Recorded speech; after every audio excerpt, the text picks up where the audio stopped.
Bueno, empezamos esta nueva sesión del curso Diseño Cívico. En esta sesión os hablaré de multipertenencia y autocracia. Parecen así como palabras complicadas, pero vamos a entrar más en detalle y aunque parezca raro que esto pueda tener relación con el tema de nuestro curso, yo creo que al final de la sesión sí que entenderemos claramente el porqué de porque es importante reflexionar y entender cuáles son estos dos, qué quieren decir y qué proponen estos dos conceptos, ¿no? Vamos a empezar con el concepto de multipertenencia. Y para explicarlo voy a empezar recordando aquello que los mayores de mi pueblo siempre dicen cuando encuentran algún joven en el pueblo que no conocen. Siempre le preguntan tú de quién eres. Es un poco la pregunta, ¿no? Es decir, que ellos entienden que esa persona casi seguramente es del pueblo, pero a lo mejor es como muy joven, no reconocen quién es y entonces lo que necesitan situar, necesitan saber quién es y entonces la mejor manera para saber quién es saber a qué familia en el fondo pertenece, ¿no? Es decir, de quién eres, es a qué familia perteneces, ¿no?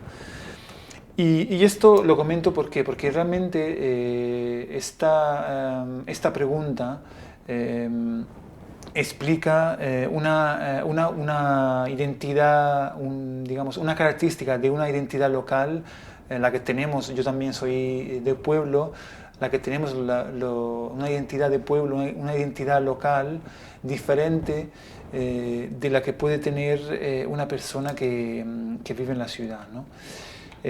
Vamos a ver, voy a explicarme mejor. Normalmente, cuando vives en una ciudad, por ejemplo, la información más relevante para saber tú quién eres y más o menos qué situación social, económica tienes, realmente es preguntarte por tu barrio, ¿no? Es decir, que vivir en un barrio realmente dice mucho de tu situación social y económica, ¿no? En un pueblo no es así, es decir, que en un pueblo no es tanto dónde vives, sino justamente de qué familia procedes, ¿no? Entonces, una familia tiene una historia y entonces tiene una reputación y entonces yo sabiendo de qué familia eres, sé también cuál es tu condición, ¿no?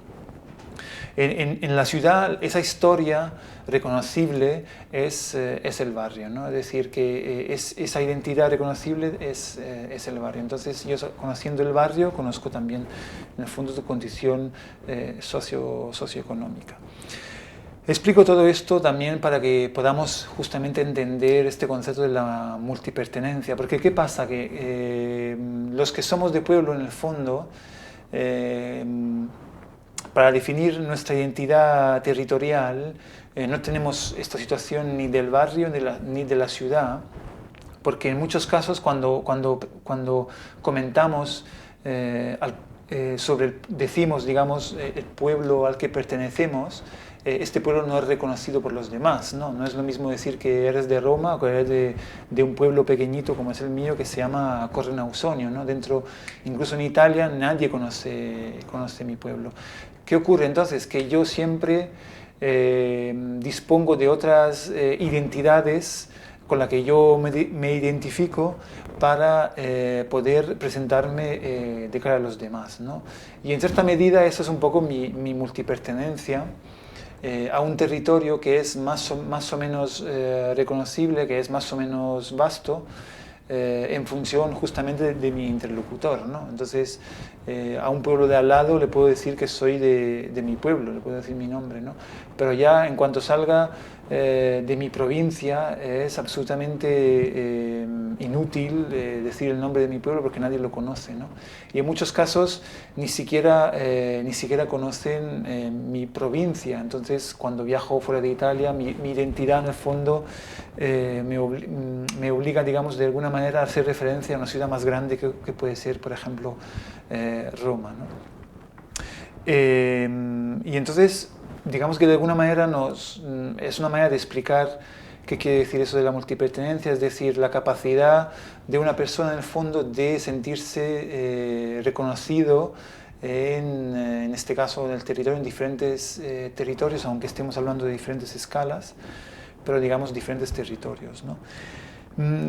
Lo mismo en el fondo pasa en cuanto a la emigración, ¿no? A los movimientos. Es decir, que yo mismo he vivido en muchas ciudades y en el fondo mi multipertenencia está también asociada a diferentes ciudades.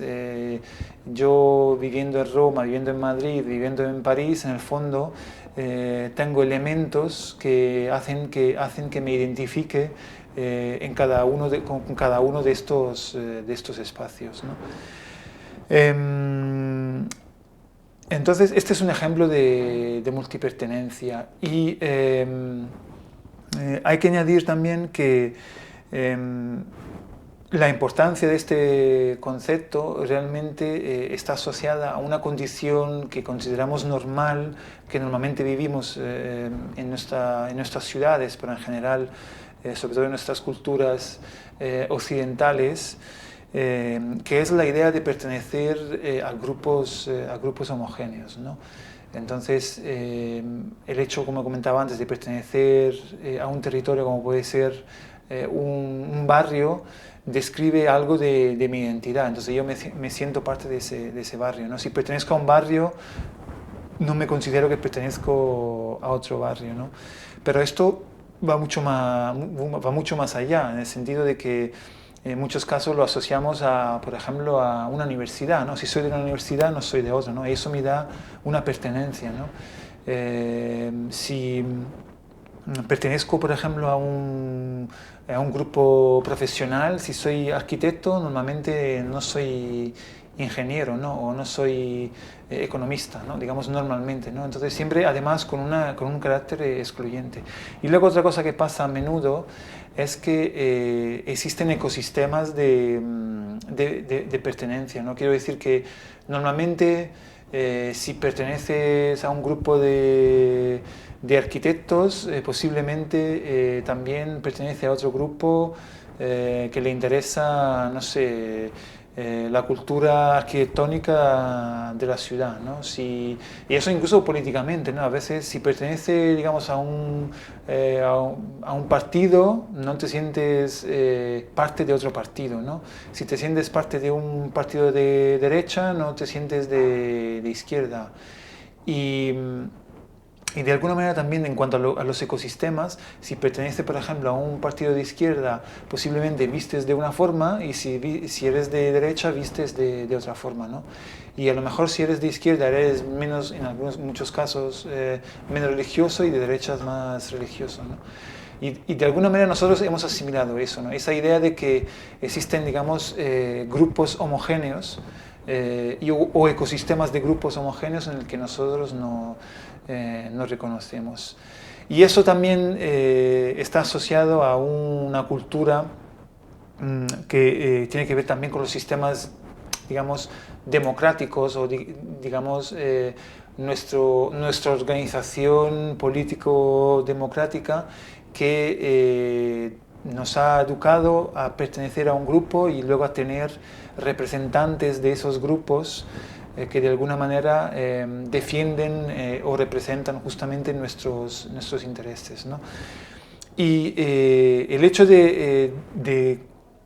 bueno, y para explicarme básicamente lo que estamos hablando en esta situación es que esa pertenencia es exclusiva, ¿no? No lo había explicado bien antes, es exclusiva, ¿no? Si pertenece a algo, lo que te interesa también es esa exclusividad, porque si perteneces a ese, no perteneces a otro, ¿no? Pero digo yo que afortunadamente estamos descubriendo otras otras situaciones, que son las situaciones de la multipertenencia, en el que las personas nos reconocemos como pertenecientes a grupos diferentes, ¿no? Y además empezamos a ser capaces de salir de esa homogeneización de pertenencia, ¿no? Entonces, puedo tener, digamos, unos ideales de cierto color político y vestir de una forma que normalmente la gente no considera asociado a esa posición política, ¿no?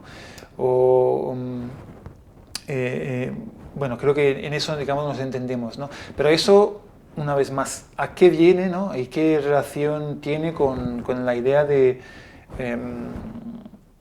diseño cívico? Esto es importante porque la multipertenencia es la clave para que los ciudadanos seamos capaces de agruparnos más allá de las clásicas agrupaciones homogéneas. Es decir, que en muchos casos lo que ha ocurrido en las ciudades es que los que viven en un mismo territorio han dejado de agruparse porque en el fondo están más bien agrupados en función de otras categorías, otros grupos que tienen poco que ver con el territorio. Lo que quiero decir es que lo que hemos vivido, y esto es un tema que tratamos también en otras sesiones de este curso, pero lo que hemos vivido, sobre todo digamos en los territorios urbanos, pero en general, lo que hemos vivido es una especie de alejamiento por parte de la ciudadanía de las características del territorio en el que vivimos, ¿no? Es decir, que nuestra pertenencia a un grupo cada vez más se busca más bien alrededor de ciertos valores que normalmente suelen ser asociados a una identificación con una especie de clase media, ¿no? Entonces nuestra ambición en cada territorio con fases históricas diferentes, pero nuestra ambición por sentirnos parte de una clase media, también de un progreso, de una mejora, o en algunos casos incluso de una clase media alta, nos hace identificarnos con ciertos grupos homogéneos que tienen más que ver con nuestra profesión, con nuestro estilo de vida, con nuestro tipo de consumo, nuestros intereses, que con el territorio en el que vivimos, ¿no? Entonces esto, de alguna manera, ha favorecido una situación en la que las personas no estamos tan preocupadas y tan conectadas con las personas que viven justo al lado de nuestra puerta, ¿no? En nuestro propio edificio, no nos conocemos, porque justamente nos identificamos con otras cosas, ¿no? Una vez que, digamos, una vez que hemos alcanzado a vivir en un barrio que de alguna manera consideramos de clase media, ya dejamos de preocuparnos por el espacio y buscamos justamente otros tipos de pertenencia. Entonces, como decía, afortunadamente ahora estamos superando esa fase y estamos volviendo a interesarnos por el espacio que habitamos. Y entendemos que cuando nos interesamos por el espacio que habitamos, nos tenemos que interesar por las personas que viven a nuestro alrededor. Y básicamente, y aquí creo que se explica bien, cuando te interesas por las personas que viven a tu alrededor, necesariamente tienes que ser multipertenente, ¿no? Necesariamente puedes interesarte puedes sentirte parte de grupos que de alguna manera se salen de esa homogeneidad a la que estamos acostumbrados, ¿no? A lo que voy es que posiblemente cuando te preocupas por tu entorno, te juntas, por ejemplo, con personas que viven al lado de tu casa que posiblemente tengan ideas políticas diferentes de las tuyas, pero los dos compartís un espacio y está interesado para que la calidad de vida, la calidad de los espacios urbanos, la calidad pública del entorno que configura el barrio, en el fondo os juntan, ¿no? Entonces da igual las ideas políticas en aquel sentido, o da igual cierta pertenencia, por ejemplo, a una religión o a un estilo de vida, etcétera, etcétera, ¿no? Sino que vuelve entonces a ser importante el lugar. Y entonces tú te puedes sentir parte de un grupo, el grupo, entonces, por ejemplo, de unos ciudadanos que se reconocen en un territorio, y dentro de ese grupo puede haber gente realmente muy diversa, y también con culturas diversas, etcétera, etcétera, ¿no? Esto también nos hace, digamos, entender mejor otro concepto fundamental, que es la idea de la adocracia. La adocracia básicamente es la capacidad que tenemos de agruparnos para dedicarnos y centrarnos en la resolución de algún tipo de problema o en el conseguimiento de algún tipo de objetivo, ¿no? Sin preocuparnos por generar una infraestructura o una estructura que sea sostenible en el tiempo. Es decir, que con un grupo de personas, en este contexto de la adocracia, somos capaces de autoorganizarnos para conseguir un objetivo sin preocuparnos de definir a priori una infraestructura que sea legal, que sea organizacional, que nos permita luego de poder seguir existiendo, ¿no? Digamos que en una estructura adocrática lo más importante es el hecho de conseguir un objetivo. Entonces, entendemos que justamente una organización adocrática solo puede existir en el momento en que las personas hemos aprendido a ser multipertenentes, ¿no? Las personas hemos entendido a superar ese encasillamiento en estructuras homogéneas, sino que entendemos que existe una capacidad de juntarnos con otras personas que por algunas cosas pueden tener ideas diferentes de la nuestra, pero en el fondo coinciden con nosotros en el objetivo que en aquel momento es el más importante, que puede ser, por ejemplo, arreglar un jardín de nuestro barrio, ¿no? Entonces, la adocracia junto con la pertenencia son elementos esenciales que nosotros tenemos que tener en cuenta para entender de qué manera los ciudadanos somos capaces, y me incluyo porque somos profesionales, pero también somos ciudadanos, somos capaces de organizarnos para alcanzar ciertos objetivos. Para acabar, no es el tema específico de esta sesión, pero también es importante recordarlo porque de otra forma sería imposible entender, creo, los dos conceptos.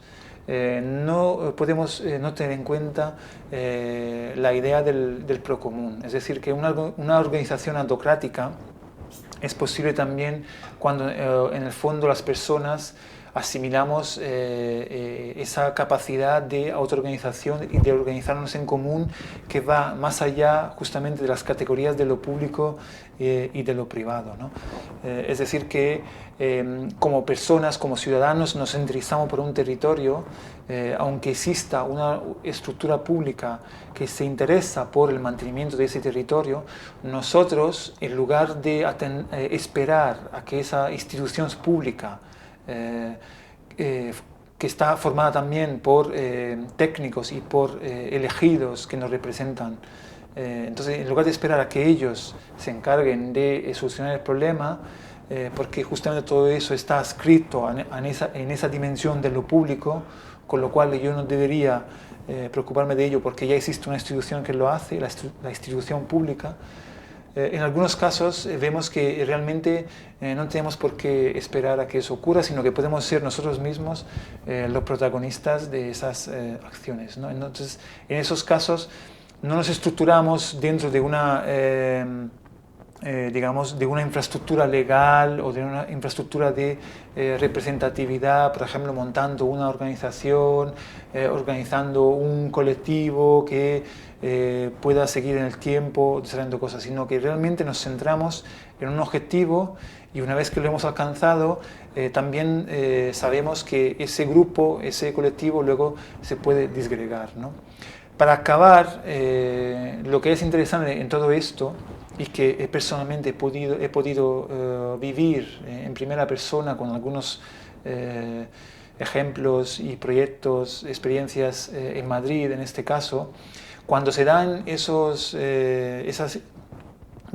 acontecimientos autocráticos, Luego, al final, se consiguen unos resultados a nivel social, a nivel de solidaridad social impresionantes, porque las personas vuelven a confiar en otras personas más allá de digamos, una infraestructura que de alguna manera nos garantiza esa homogeneidad que nos hace sentir bien en conjunto, ¿no? Es decir, de repente descubrimos que con otras personas podemos hacer cosas juntos sin haber pasado por una infraestructura que digamos, nos dice que en el fondo somos iguales y que podemos trabajar juntos, sino que es algo que hemos construido por nosotros mismos sin la necesidad de acudir a una infraestructura, ¿no? Entonces, esto es algo que tenemos que tener en cuenta también cuando